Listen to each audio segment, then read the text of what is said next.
Carboxylic acids, amides, and esters are lumped together in this chapter because they all are structurally similar and they're all polar molecules. That's part of that structural similarity. So let's just take a look at these structural models and look in more detail at this polarity.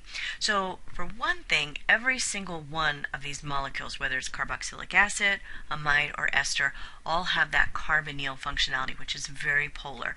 Oxygen is a polar, is an electronegative atom, and so that is a polar bond with a partial negative on the oxygen. And then that carbonyl carbon also has another polar bond. So for example, in a carboxylic acid, that carbonyl carbon is bonded to an oxygen, still electronegative, and that oxygen is bonded to a hydrogen. That's a very polar bond as well, and that extreme polarity allows for that hydrogen to be acidic, easily clipped off by a base. The ester also has another polar bond, the carbonyl carbon bonded to the oxygen, and then the oxygen bonded to another R group. So oxygen, electronegative, that will have a partial negative charge, and the two carbons will have a partial positive. And then amides, nitrogen is also electronegative.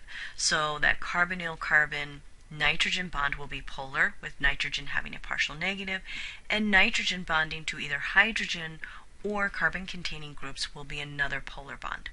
So because of this polarity, we have dipole-dipole, and then carboxylic acids can engage in hydrogen bonding, as can primary and secondary amides. So in general, carboxylic acid, esters, and amides, because of their polarity, will have higher boiling points than alkanes of similar molar mass, and if that molecule has the ability to hydrogen bond, then its boiling point will be even higher.